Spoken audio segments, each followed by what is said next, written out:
أرسط زينام تجراي حزب زدليا سلامن بزته أجمع كمفتاحني قبلو قدم مينستر دكتور أبي أحمد قليطان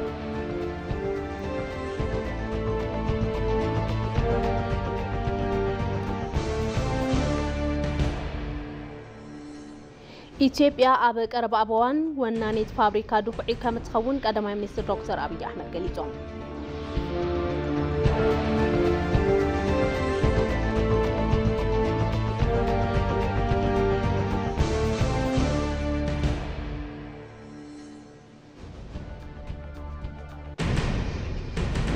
ካብ ወጻኢ ኣብ ኢንዶኔዥያ ደሴት ባሊ 65 ሰባት ዝሓዘት ጀልባ ምስጣማ ተገሊጹ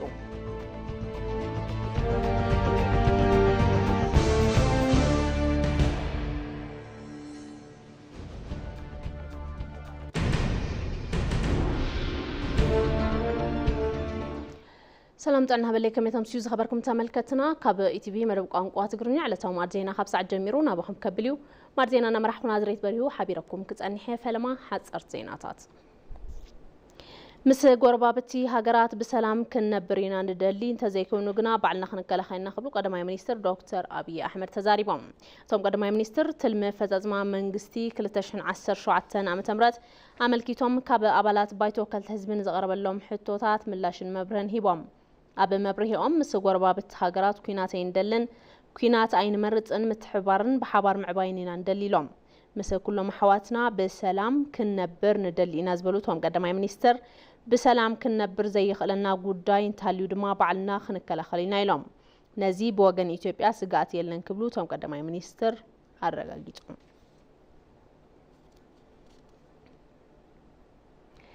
تجراي زدليا سلامن بزتات أجمع كمفتاحني خبلو قدماي مينستر دكتور أبي أحمد قليتهم قدماي مينستر أبي أحمد أب تجراي زلخونتات أميتو كاب أبلات بايتو وكل تزبين استلع على حتو أبزهب وملاش سممعنات بريتوريان حزب تجراي قسانة تمثيلهم زمالات حزب دقو بخوينات كاب مسان مدحنو لعل كم زخنا ابراهام نيتوبيا دما كوينات بسعراين تسعراين زي كونس بزاته مفتاح خمز كال زري حدش بهال خمزه مصا تزاريبهم اب تجراي بوان كوينات تمرتي عنا سلكي منغستي وزته اينبرن دحر وعل بريتوريا غنا از تمحايش يزبلتهم قدماي مينستر كاب رايان تلمسن استمزابل وغنات ون ملؤ بملؤنا مربتهم كم استملسو غليصهم يخون امبر DDR زي متكبارن كاب ولقاي استمزابل وغنا زي مملاسن زبلو زي تتكبرو مخانومن كتكبرو خمس غبان اصنوتي باملوم እዚ ንምትግባር ግና ኩሎም ሓይልታት ክትሓባበሩ ከም ዝግባእ ገሊጾም ምክንያቱ እዞም ክልተ ጉዳያት ጸገም ፌደራል መንግስቲ ኮኑን ትግራይ ከይተቀየረት ኢትዮጵያ ተቀየራ ዝብል እምነት እውን የብልናን ኢሎም ጻዕር ሞት አንጫዋን ድሙ መጻወቲኣ ከም ዝበሃል ንውስናት ሰባት ኩናት ምድላይ መጻወቲኦም ክኸውን ይኽእል እዩ ንመናእሰይ ትግራይ ግና ትርፉ ሞት ኢሎም ህዝቢ ትግራይ 100% ኩናት አይደልን ሕዝብ ኩናት እንተ ዝፍጠር عالمنا بانا طمته زهبل خناتات ون يلن كبلو غليصوم تግራይ حزدليا سلامن بزته ጸገምካ مفتاحن يخبلو غليصوم يم مهوران سبهافتي عبيت عدي كالوتن كينات اب تግራይ ቅድመ ምጅማሩ حز سلام ممጻጽ عارግበሩ በመባል ኩናት እንተ ተጀሚሩ ሎሚ ከምት ማለት ስለዚህ ኮነ ነገራት ከበላሽው ይኽሉ የሚለም አፈላላይ እንተሃልዩ ጉዳይካ ብዘተ መፍታሕዩ ዘድልየና خبلون አትሐሳሲቦም ህዝብ ትግራይ ዘተ ይፈልጥዩ ብዘተ ክፈትሑም ዝግባእ ጉዳያት እውን ስለዘለዎ ቀልጢፍካ ናብ ምዝታይ ምእታው ከም ዘድሊ ተዛሪቦም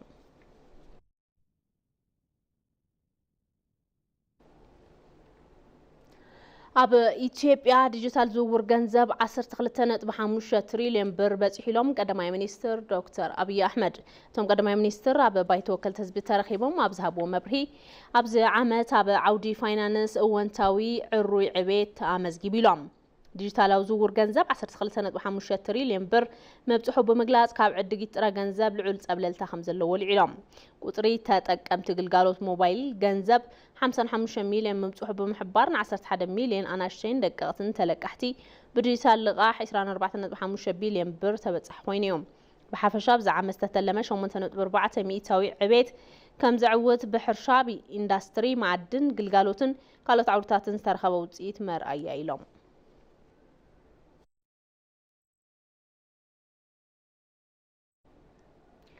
أبز عامات نلعل 4.5 مليون زيجاتات عدل سراح تفتير اللام. قدما مينستر دكتور أبي أحمد أبا بايتو كلتز بقريبهم أبا ذهب ومبرهي أبا عودة حرش حدا بشمونة مليون أبا إندستري 680 شح أبا وضع عدتات بستقبر موفر سراح استات فرق مليون زيجاتات عدل سراح 5 رخبو بريهم برحقات سراحة أونلاين دما استات 6 شح زيجاتات عدل سراح 5 رخبو تزاريبهم تستفدر عدل سراح لعول كوانتا هنا حزون نابت زد لبركن مبزاح سفيح سراح 5 حتت قليصهم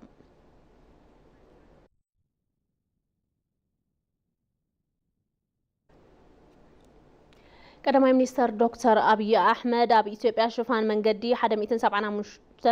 كيلومتر كم زبط حقليصهم ثم قدما مينستر كاب بايتو كلتزبين استلع الحطوطات أبزهب وملاش حدا نتبع 5 تريليون برز حتو 300 بروجكتات كم زادو قليصهم ثم بروجكتات مهنات وعلي بمفرام بستفلاليو بركتات سراح 5 ركبو أبريهم كاب منغوتهم بروجكتات اتهم حدا 269 لعلي 11 كيلومتر من قدي أبز حز أواني الناس كم زلون حبيرهم أبز عملت لعلي 11 كيلومتر من قدي كم زمراد ما تزاربهم يوم 10 كيلومتر من قدي كبيدون قليلن صقنا يقبرلو قال يلام بحفشه 28 كيلومتر من قدي بصقنا حدوش الناس مهلاون تزاربهم يوم متم قدما مينستر شفان مسارة المعات من قدي سرحة معباي تتناهرو كم زوصل دما قليصهم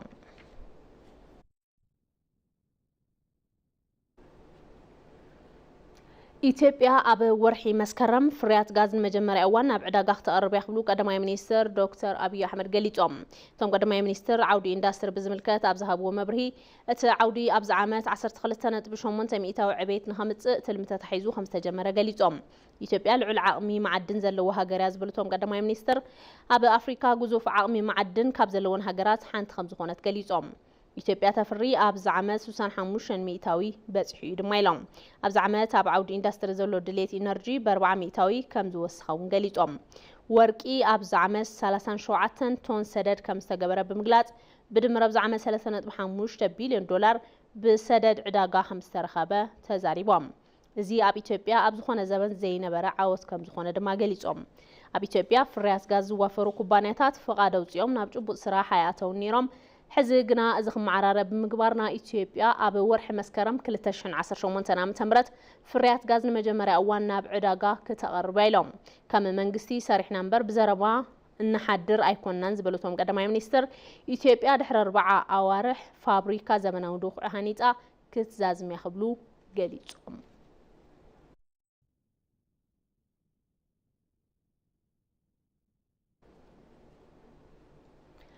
ብሄራዊ ሰላምን ድሕንነትን ጣመተ ዝገበረ ኮንፈረንስ ይካየዳሎም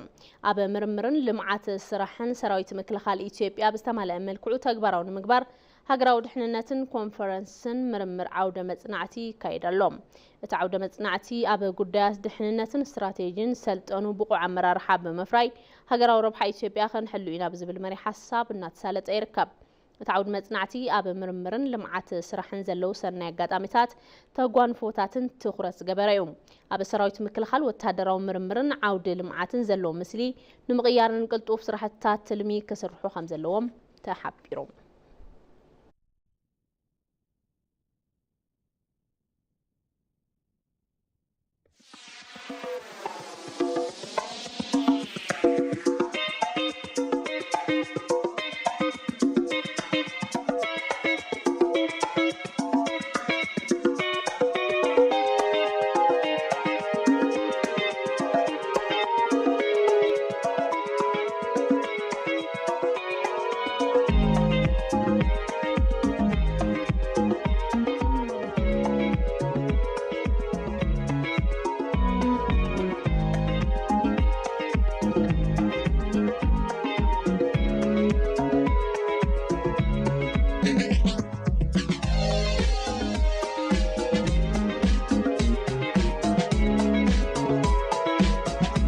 ማዕድ ዜና هما በመከታተል ተርከቡ ሕዝርማ ብዝርዝር ናበን ሪኦም ጉዳያት ክንሐልፍ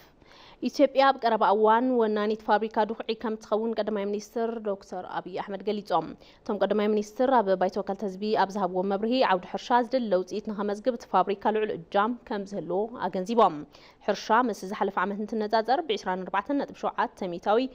ዝለዓለ ምህርቲ ምእካቡ ድማ ገሊጾም ንጸብጻብ ሃብታሙ ተክለስላሴ ደሃብ ያሲን ኢትዮጵያ ኣብ ጉዕዞ ዕቤታ ብዓውዲ ሕርሻ ቁጠባ መናጽ ተሊማ ሕርሻ እንዳጠናኸረት ምምጻ ቀዳማይ ሚኒስተር አብይ አሕመድ ሎሚ አባይ ተወከልቲ ህዝቢ ተዛሪቦም ክፍለ ቁጠባ 600 ዕቤት ከምዝግብ ትልሚ ተታሒዞ መንባሩ ዝሓበሩቶም ቀዳማይ ሚኒስተር ውሕስና ምግቢ ካብ ተሓጋዝነት ምንጋፍ መበገስ ዓወት መንባሮም አብሪሆም ኢትዮጵያ መለመን የለባትም ኢትዮጵያ ክትልምን የብላን ደቃ ሰሪሖም ካብ ልመና ዓርሶም ከላቆለዎም ዝብል እምነት ፍረንዳ ፍሬ መጽኡ ሎም ዘበን 23 ሚሊዮን ኢትዮጵያውያን ካብ ሓገዝ ሴፍትኔት ነፃ ወጽኦም እዮም እዙውን መርአያ መራራሓቁምን ኢትዮጵያ ካብ ጽግዕተኝነት ዝተናገፈት መርአያ ብምዃና ኩላህና ኩርዓት ክስምዕና ይግባእ በብዓመቱ ፍርያትን መፍረያይነትን ሕርሻ እናወሰኸ ዘይተሓረሰ መሬት እናተሓረሰ ሎሚ ዘበን ብ5.8 ሚሊዮን ሄክታር ዝሕረስ መሬት ዕቤት ናይ 24.7 ሚእታዊ ዕቤት ምህርቲ ዘለዎ ውጽኢት ምእካብ ከም ዝተኻለ እዮም እቶም ቀዳማይ ሚኒስተር ዝገለጹ ባለፈው ዓመት ብዙ ጨምረናል ብለን ኣብ ለሓለፈ ዓመት ብዙሕ ወሲኽና ኢና ኢልና 26 ሚሊዮን ሄክታር መሬት ተሓሪሱ ነይሩ ኣብዚ ዓመት ግና 31.8 ሚሊዮን ሄክታር መሬት ምሕራስ ተኻኢሉ እዩ 5.8 ሚሊዮን ሄክታር ተወሳኺ መሬት ሓሪስና ኢና ካብዚ ዝተረኸበ ድማ ብሓፈሻ ዝሓለፈ ዓመት 1.2 ቢልዮን ኩንታል ምህርቲ ኢትዮጵያ ኣኪባ እያ ሎሚ ዘበን ግና 300 ሚሊዮን ኩንታል ተወሲኹ 1.5 ቢልዮን ኩንታል ምእካብ ተኻኢሉ እዩ እቶም ቀዳማይ ሚኒስተር ኣብ መደረኦም እቲ ዝተመዝገበ ለውጢ ብዝተሰርሑን ዝስርሑ ብዘለው ግድባትን ኢሉውን ሕርሻ ንምዝማን ብኣሽሓት ዝቁጸሩ ትራክተራት ኮምባይነራትን ፓምፕታትን እናሓረስታይ ብምብጽሕ ምዃኑ አብሪሆም ትራክተር ፓምፕ የምንገዛው ገንዘብ አሎኬት አድርገን ነው መሬት የምናርሰው ትራክተር ፓምፕ ንዕድግ ገንዘብ ወሃሊልና እዩ መሬት ንሓርስ ሰሙያ ሕርሻ ኣብ ሕድሕድ ግራት ሓረስታይ ለይትን ቀትርን እናደኸሙ እዩ ኣብ ውዑይ ከባቢታት ብምሸት ብፓውዛ ትራክተር ቢልኻ ዝሕረሱ ከባቢታት ኣለዉ ማዕዲ ሌማት ከም ኣብነት ተወሲድና ኢትዮጵያ ንፈለማ እዋን ኣብ ምህርቲ ደርሆ ወይ ከዓ ፓረንት ዝበሃል ዝጀመረትሉ ብዙሕ ምህርቲ እንቋቑሖ ዝዓበየሉ ምህርቲ ጸባ ዝወሰኸትሉ ሰብ ስራሕ ብዝኾነ ሜላ ላሕሚ ናይ ምርባሕ ኸይዲ ብሰብ 66 ዝነበረ ድሌት ጸባ ናብ 88 ክብ ኣቢልዎ እዩ ሕርሻ ቀንዲ ግብኣት ተዘይረኺቡ ናብ ፈተና ምውድቑ ዘይተርፍ እዩ ድኽዒ መንግስቲ ፍሉይ ጠመተ ክህቦ ድሕሪ ምጽናሕ ዕልባት ንምሃብ ዝተለመሉ ጉዳይ እቶም ቀዳማይ ሚኒስተር አበሲሮም እዮም በተደጋጋሚ እንዳነሳውት የግብርና ሴክተር የተሟላ ውጤት የሚያስገኘው ደጋጊመ ከም ዘልዕልኽዎ አውደ ሕርሻ ዝተማለ ውጽኢት ዘመዝግብ ኢትዮጵያ ፋብሪካ ድኹዕ እንትህልዋ ጥራሕ እዩ ተዘይ ኮይኑ ብምኽንያት ድኹዕ ምህርቲ ክንክይ ይኽእል እዩ ብዛዕባ ፋብሪካ ድኹዕ ምስ ዝተፈላለዩ ኣካላት ክንዝቲ ዝጸናሕና እንትኾን ምስ በዓል ሃፍቲ ናይጄርያ ኤሊኮ ዳንጎቴ ልዝብ ወዲና ምህርቲ ጋዝ ንዕዳጋ ክነውዕል ንጽበይ ነርና እዚ ባይቶ ካብ ዕረፍቲ ከይተበለሰ ኢትዮጵያ ፋብሪካ ድኹዕ ምስራሕ ክትጅምር እያ ድሕሪ 4 ኣዋርሕ ድማ ወዲኣ ክትመርቕ እያ እቶም ቀዳማይ ሚኒስተር ኣብ መብርሂኦም ንዓውዲ ሕርሻ ዝተዋሃበ ፍሉይ ጠመተ ውጽኢት ዝተረኸበሉ ከም ምዃኑ እዚ ተጠናኺሩ ከም ዝቕጽል እውን ኣረጋጊጾም እዮም ኢትዮጵያ ብዚ ሕጋዊ መንገዲ ሳነቱ ኣፍደገ ባሕሪ መሊሳን ምውናን ዘኽእል መሰልን ዕድልን ከም ዘለዋ ተገሊጾም ውሽጣዊ ጸገማት ኢትዮጵያ ብምፍታሕ ሓድነት ህዝብታትን ተሳትፎን ብምርጋጽ እዚ ምዕዋት ከም ዝከኣል ድማ ተሓቢሮም ሃገራዊ ረብሓ ሃገር ንምርጋጽ ኣብ ዝግበር ጻዕሪ ኩሉ ብጽሒቱ ክፍጽም ከም ዝግባእ ተገሊጾም ኣባድ ደመቀ ተወሳኺ ሒዙሎም ኢትዮጵያ ኣብ ዝሓለፉ 30 ዓመታት ኣብ ቀይሕ ባሕሪ ዝነበራ ግዛኣት ዋንነት ኣፍደገ ባሕሪ ዝሰኣነትሉ መንገዲ ኣብ ታሪኽ ዓለም ካብ ዝተረኣዩ ከይድታት ዝፍለ ምዃኑ ይግለጽ ኣብቲ ዞባ ሰፊሕ ግዛኣትን ዶብን ዝነበራ ኢትዮጵያ ብዝተዛብዐ ፖለቲካዊ ውሳነ ሕጋዊ ብዝኾነ መንገዲ ብዘይ ኣፍደገ ባሕሪ ክትተርፍ ብምግባር ኣብ ቁጠባዊ ማሕበራውን ፖለቲካውን ሃገር ቀሊል ዘይበሃል ጽልዋ ዘሕደረ እዩ بزي حقاون تخكل بزي كونن أجاباب إثيوبيا زسانتو واننت أفدق بحري ملسكا نمونان زكالو عدل المسلن كم زلو تنتنتي حبرو حقاوي معلب أي تجبرلن مسي إرترا تابيلا بيا تتجنس إلى تأي حزات تخارج جبا تأيها حزاخ كيدا زبل أريد تغيرو باقباهو فتح أي تجبرن سو إلى نهاجر أفلتو رحيو على عديا سلازت فتح باقباب قبر كله إثيوبيا تناي بحر بر حتو تحتت ستيل تمثل اسو أيكونن إلى الأمران ستيل تحتو سوس تحتت تخيليا كساعون يخيل لو ده 17 ሀገራት የባህር በር የሌላቸው አፍሪካ ሀገራት አሉ 16ቱ ሀገራት ይሄን ጉዳይ ሲያነሱ አትሰማ ኢትዮጵያ ያነሳች ያለችው because there has to be some connection ያን ማንሳት የምትችልበት ምክንያት ስላለ ነው 17 ሀገራት አፍሪካ ባህር በር ዘይብለላ እተና 16 ሀገራት እዚ ጉዳይ ገረን ተልዕላይ ይስማዓን ኢትዮጵያ ገና እዚ ጉዳይ ተልዕል ዘላ ምክንያት ስለዘለዋዩ ታሪኻውን ሕጋውን መሰረት ስለዘለዋ ፍትሓዊ ሕቶ እዩ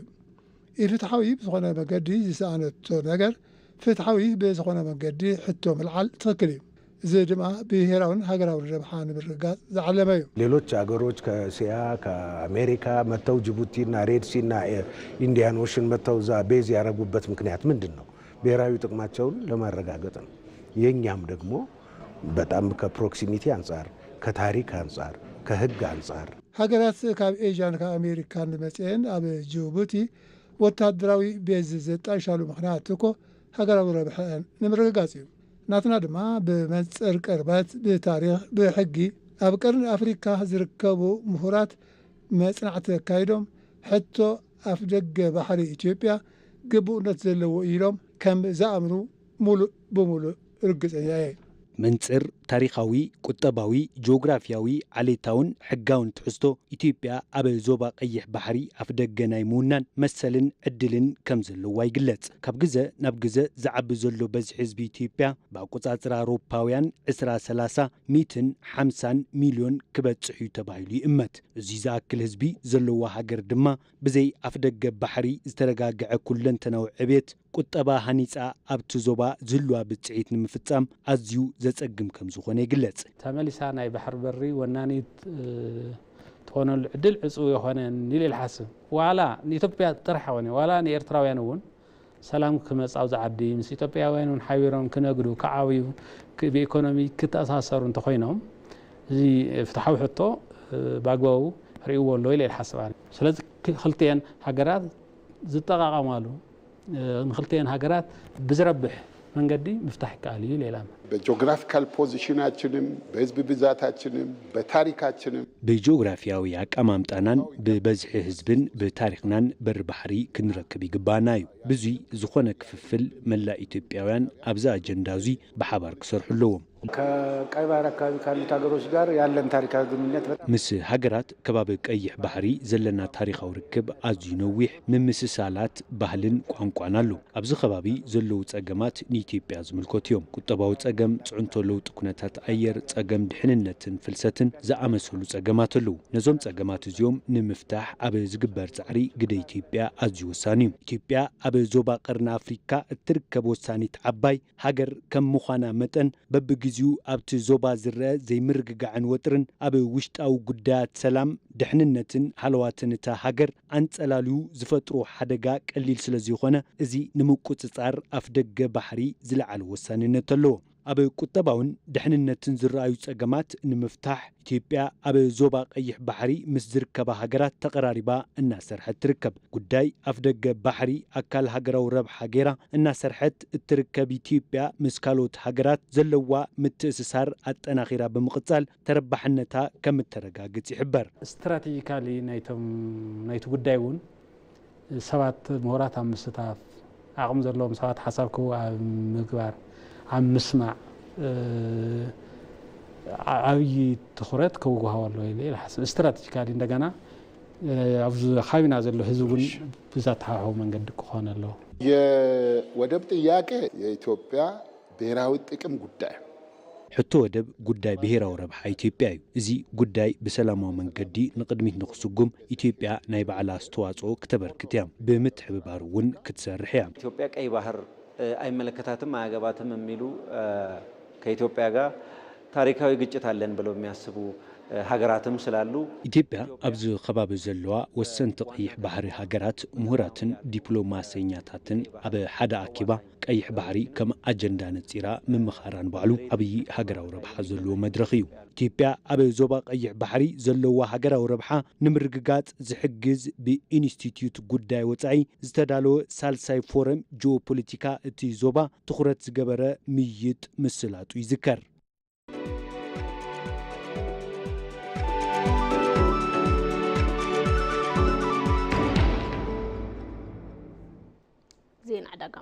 قدماي منستر دكتور أبي أحمد كاب أبالات بايت وكالة حزبين زغرب لهم حتوتات بزهبوا ملاش المبرهن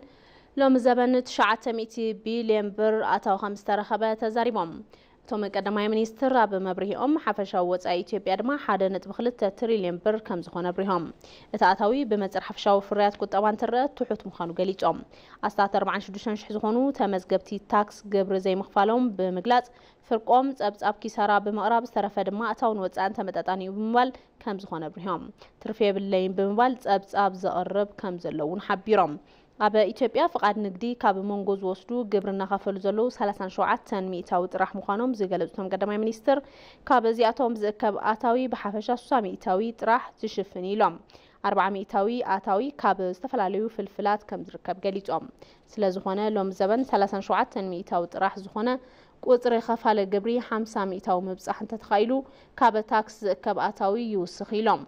صقم محدار تاكس نممعراي ريفورم يجبر كم زلو بمزراب قبر محبا كترف كم زقبا قليصهم زي معوري زخونه قدات بصحيت ممعراي كم زقبا ونبريهم اكفافلا قبري ديجيتالايز نمغبار تجمرو تغباراتون وصيت يمصللهم كفلت قبري بامنات قبر مخفال تزيكيلهم منقدي ماي تمرتي بحفش هاجر يلم مالت كم زخونه قليصهم نزب قمت بمئتاون محبرسب نقدي قبرهم بامنات كخفلو خمس قبا اتحساسيبهم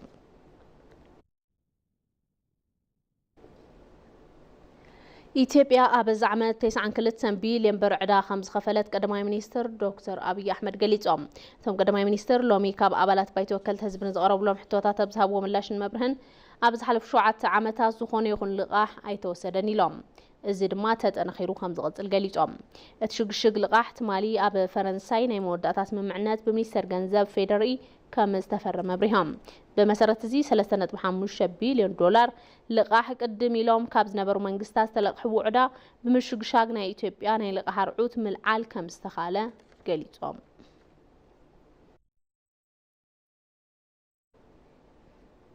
زينو صايم أب إندونيسيا دسيت بالي 65 سبات حزت جلبة بمستقامة 4 سبات يوتهم تحلف كالوت بزحات متفوهم تحبيرهم أب إندونيسيا دسيت بالي أتا جلبة ودب مبرق جابا كيتابان مثلا أس أب وش 1 ساعات مستقامة تقليج يوم تجلبان تتسطم كابز عنتهم 65 سبات اتوم 43 متفوهم يستحبرم ابتا جلبا زنبرو 53 تسافرتن تخونو اتوم 12 دما سراحتنياتات تجلبا مخانوم تفليطيوم بهراو ايجنسي مدحان نبسي تهاجر كساب حزي 17 كركب مخالون زترفو 43 دما اب مدلاي كم زركب انجليزوم لعلي 17000 دسيتات زلوا إندونيسيا كم زعينت حدقاتات تلمدو مخانوم تحبيرهم اتتصابصاب كاب بي بي سين الجزيران زترخبايو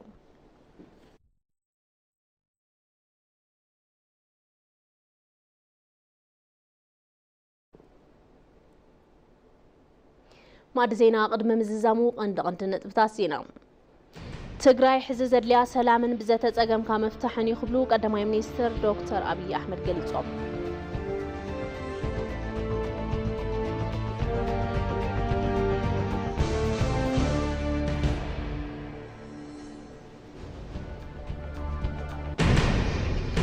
ኢትዮጵያ በቀረበ እዋን ወናኒት ፋብሪካ ዱኩዕ ከም ትኸውን ቀዳማይ ሚኒስትር ዶክተር አብይ አሕመድ ሓቢሮም